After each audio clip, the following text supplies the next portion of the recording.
Ghatal master plan বাস্তবায়নের challenge দেবের, অন্যথায় রাজনীতি ছাড়া চ্যালেঞ্জ দেবের তৃণমূল সাংসদ, ঘাটালের সাংসদ। নিউজ 18 বাংলায় এক্সক্লুসিভ।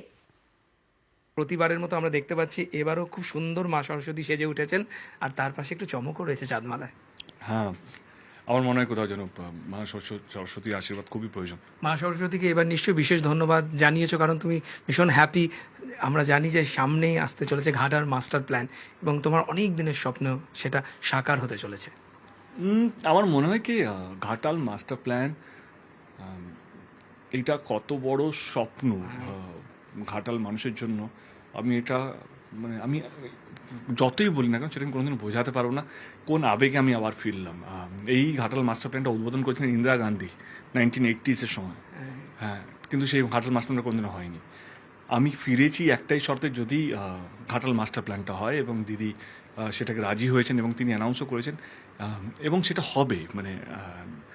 না হলে আমি রাজনীতি করবো না। আমি সেরকম নয় কে প্রতিশ্রুতি বলে না, প্রমিস করে ভোট নিয়ে চলে এলাম, তার মধ্যে আমি পড়ি না। আমার কাছে রাজনীতি হচ্ছে মানুষের কাছে থাকা, মানুষের ভালো করা। এবং যদি আমরা ঘাটাল মাস্টার প্ল্যানটা করতে পারি, এটা 1-2 বছরের গল্প না, এটা 100-200 বছর অবধি থেকে যাবে।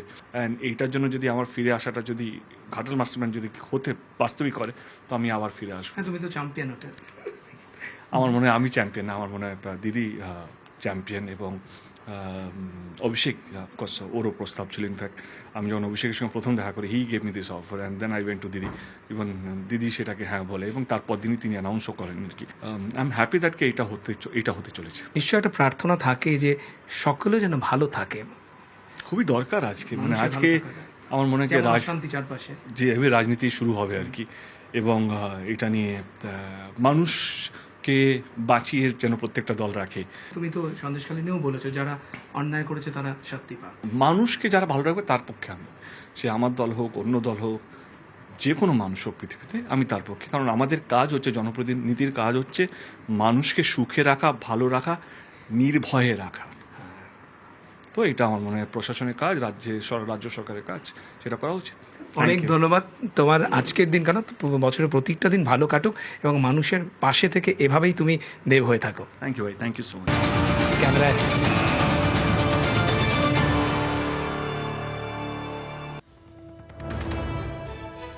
ঘাটালে কাজ শুরু দেবের সাংসদ তহবিল থেকে 2 অনাথ শিশুকে 1 লক্ষ টাকা সাহায্য।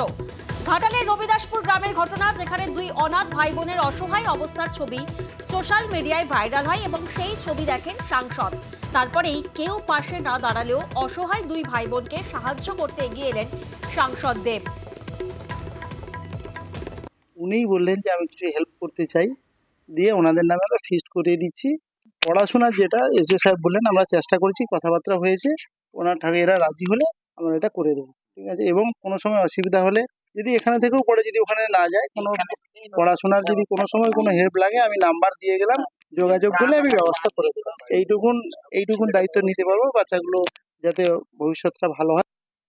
উনি সংসদ প্রতিনিধি হিসেবে রামবাবুকে পাঠিয়েছেন আজকে, এবং রামবাবুর উদ্যোগেই আজকে একটি ভালো কাজ করা গেল, যে ওনাদেরকে যে বাচ্চা দুটো আছে, ছেলে এবং মেয়ে, তাদেরকে 50,000 টাকা করে একটি অনুদান দেওয়া হচ্ছে ওনার উদ্যোগে। এবং আরেকটি প্রস্তাব দেওয়া হচ্ছে সংসদ প্রতিনিধির উদ্যোগে, যে তমলুকে একটি নিমতলিতে একটি আবাসিক বিদ্যালয় আছে, সেখানে থেকে যদি এরা পড়াশোনা করে তাদের উজ্জ্বল ভবিষ্যৎ হবে। সেই প্রস্তাবও পরিবারের তরফে দেওয়া হয়েছে, ওনারা ভাবছেন। আমি ধন্যবাদ জানাচ্ছি মাননীয় সাংসদ মহাশয়কে, দেববাবুকে। তো খুব ভালো লেগেছে এই উদ্যোগটা আমার। পড়াশোনার জন্য আমি আবেদন করছিলাম যে সরকার যেন দিকে লেখাপড়ার জন্য একটু সাহায্য করে, তাই যে করেছে আমি খুশি হয়েছি। যদি কেউ করে সেটা খুশি হয়েছি আমি। এখন তো লাতি এটা নিয়ে যে একটু বড় হতে পারবে, লেখাপড়া শিখে।